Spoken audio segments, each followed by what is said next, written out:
They'll never find me here. Peace and tranquility at last. What? Hey, this is Jimmy Farrow from Monty and the Farrow, as we now are approaching 20,000 subscribers. But I want to ask our subscribers to take the next step for us and become a full-fledged member of Monty and the Farrow. There's 3 levels to choose from. There's free autographs, there's free shirts. Come check us out and become a member of Monty and the Farrow. Later.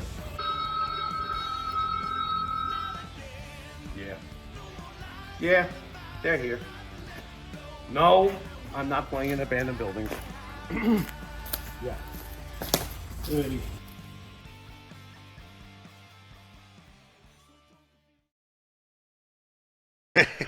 Look, you look like you have a great relationship with your daughters. Can you tell me about your daughters at all? When I go on social media, it looks like what a nice relationship you have with your family.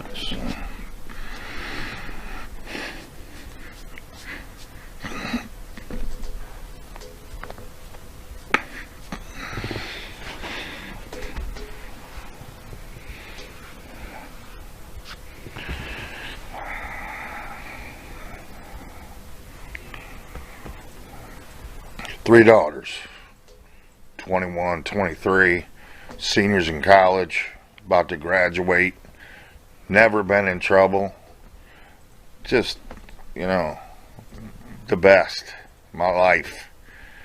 But I got a 6-year-old from another woman, and it's kind of hard because not everybody's getting along.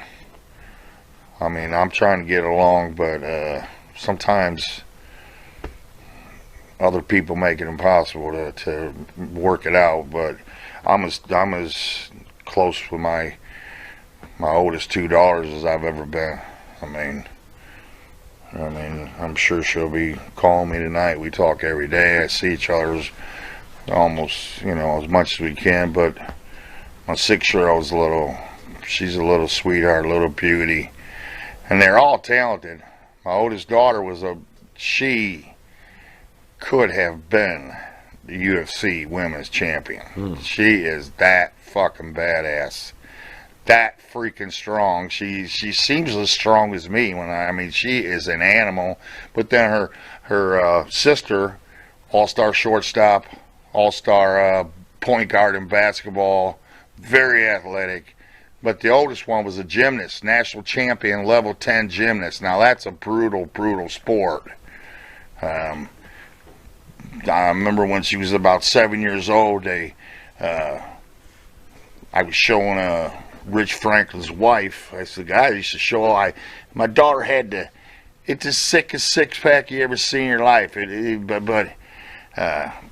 And somehow they got posted on the internet, and kind of took some heat for it because everybody was accusing me of abusing her, feeding her steroids, and, you know, abusing her. I'm like, no, my daughter does what she wants. She's a badass killer. And gymnastics is hard, man. It's a hard job, and she just had it. But then I can't never say never. They're only 21 and 23. Right. I mean, when they come back from college next year, I hold the pads for them. I wrestle with them.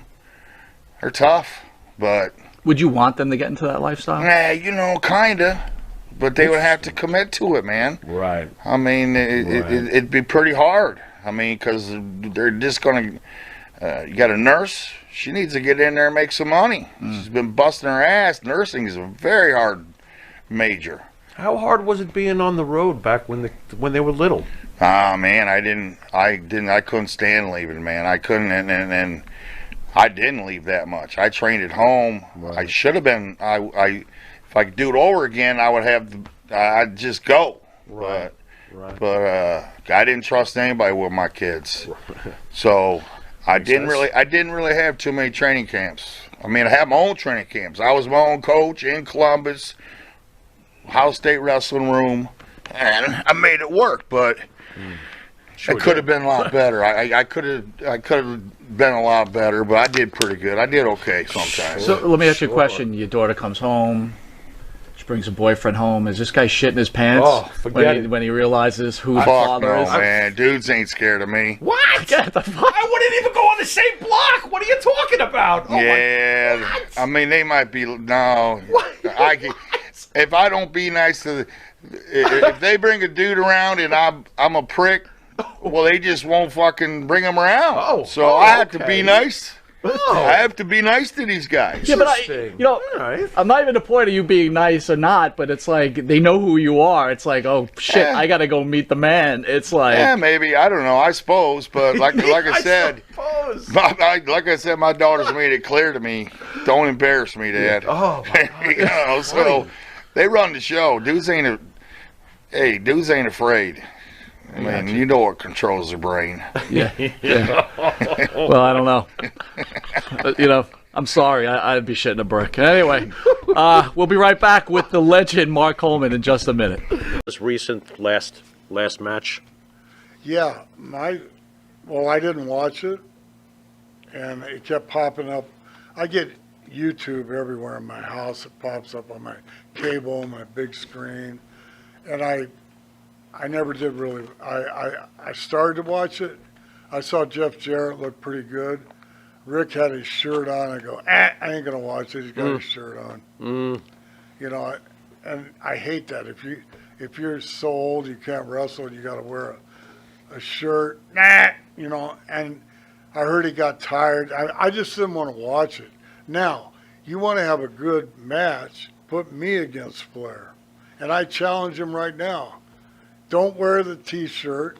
I won't wear one. Let's go out there and fucking nail each other. That would be. Oh my God. Yeah, I challenge him right now. Well, let me ask you this: were you a greater?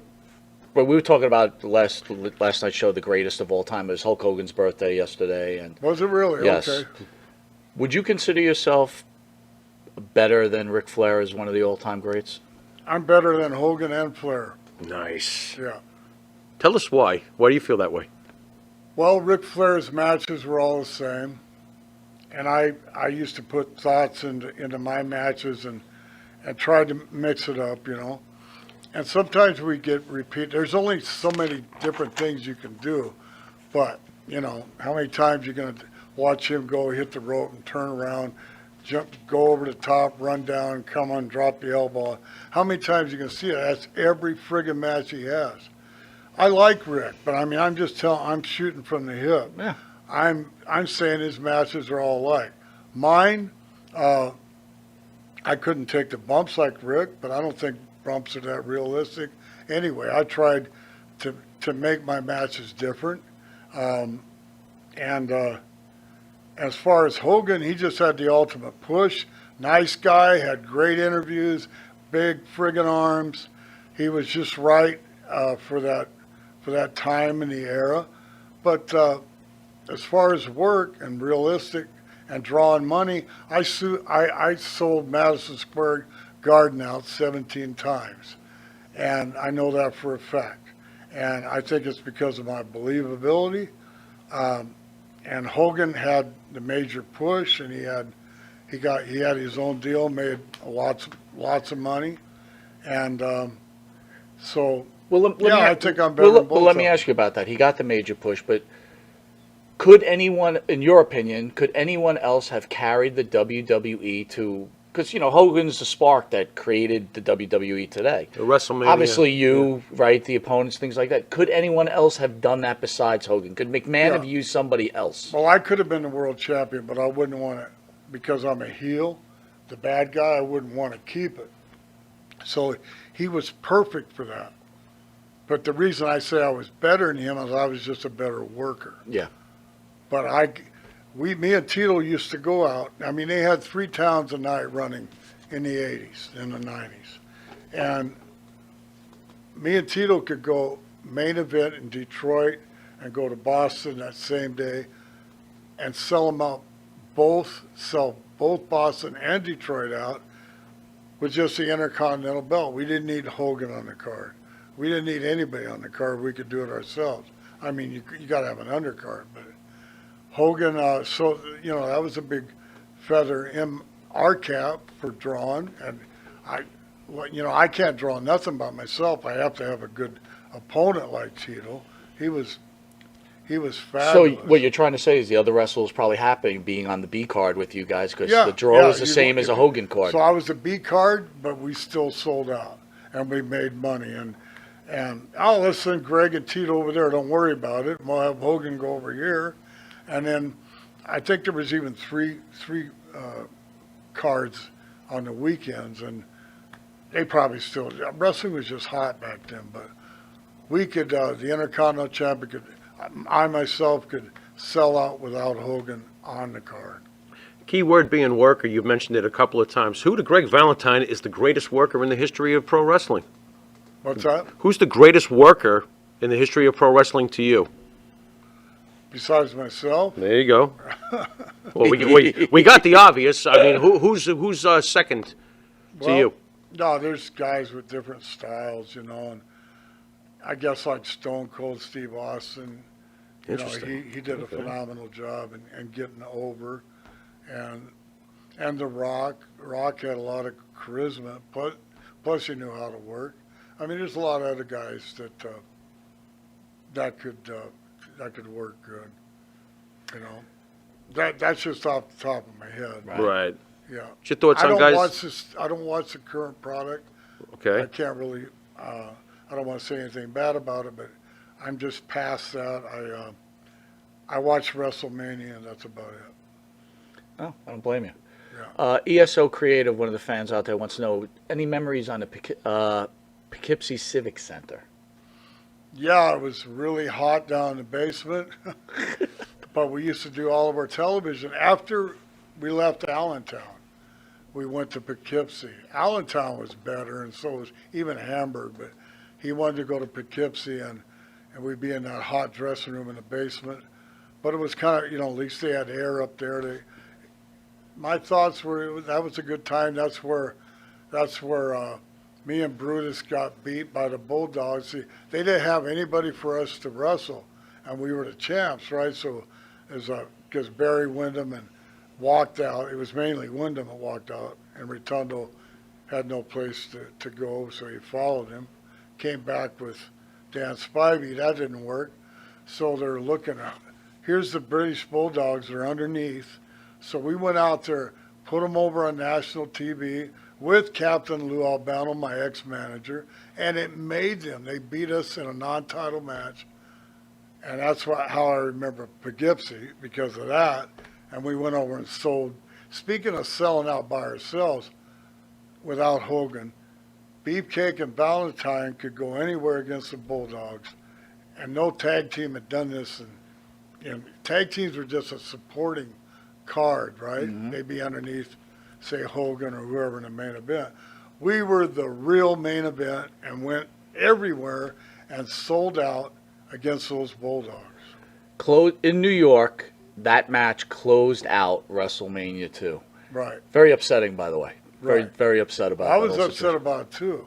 And we were supposed to get the belts back, but it didn't happen, you know. Why not? Was I remember Dynamite... going to the office and complaining, when are we getting Yeah. these belts back? Yeah. And Vince goes, oh, we're going to do a round robin. Oh, by the way, Round I got a robin? check here for $125,000 made out to you, your first doll check, your action figure check.